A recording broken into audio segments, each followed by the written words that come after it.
a senior economist who is director of the ISSER at the University of Ghana, Professor Peter Quartey, to help us understand what our situation as a country currently is. Prof, you're welcome to Eyewitness News. Thank you, and good evening to your discerning listeners. Good evening. So I don't know if you want the good one first or the bad one first. The bad one is that Fitch says we are getting badder and badder, if there's any such term or word to use.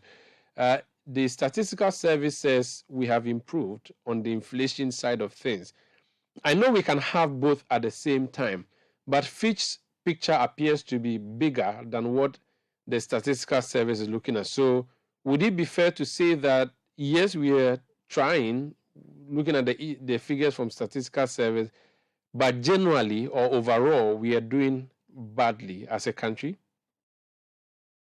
No, Fitch downgrade is based on what we all know, that there has been a change in the material terms of the bonds, given that this reduction in the terms, original contractual agreement between bondholders and government.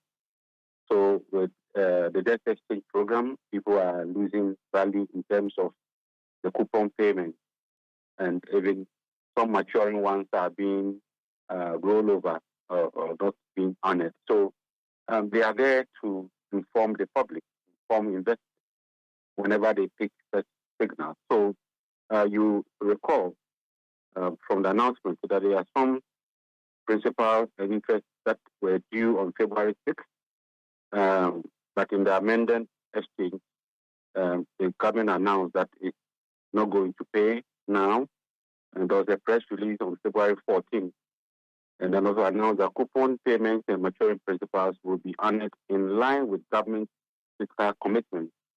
Fitch thinks this statement is unclear, uncertain, when it will be honored and when or if it will not be honored at all. So all of this, push for the downgrade. That is the local currency bond. They haven't said much about the foreign currency, but they also went on to say that should things improve, if we're able to get onto the foreign creditors and be able to sign on to the IMF program, then with all these positive signals and positive outlook, then we may see an upward grading or an upgrade in the rating. So it would not be fair then to marry the two together. We have to treat them separately. I think so. Because inflation and the debt exchange are two separate things, although one can feed into the other.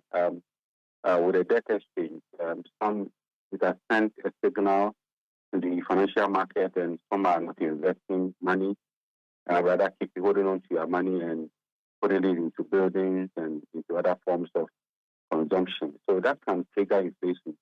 But these are separate incidents. With inflation, we have seen some stability in terms of the exchange rate, and that has affected non-food components of the budget of our basket.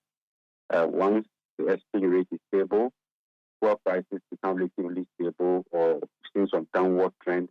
Diesel was around 21 Citi per liter. It come down to about 15, 16.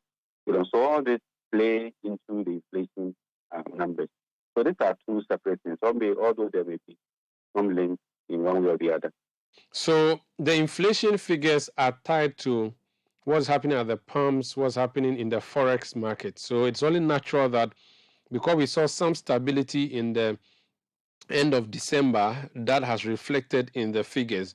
Now that the cost of fuel has gone up again, we may see this reflecting in the next announcement by the government statistician. Well, it depends on how long the rise in the price of fuel continues or is sustained. If it's just 1 week or 2 weeks and later comes down, we'll look at the net effect. The same with the exchange rate. If it remains stable or it depreciates or appreciates, then we can see adjustments in fuel prices. Inflation is not just a demand side issue, it's also supply side factor. So if food production improves, and other manufacturing, other manufacturers, other things also improve, then the pressure on the currency, the pressure where we have more money chasing few goods would not happen.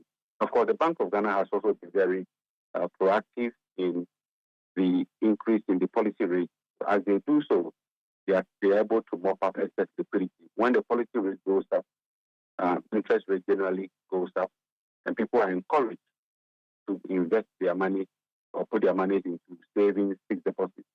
Now it's more of fixed deposits than bonds and cocoa bills, etc. So it's able to mop up excess liquidity. Of course, if you are going to borrow, you borrow at a higher cost. So you cannot borrow to spend, you cannot borrow to invest. You're also restricted in one way or the other. All of this play into the inflation numbers we are seeing. But it's a marginal decline. It's a 0.5 percentage point decline in inflation. We may see some improvement in the coming months if all things being equal, as the economists usually say.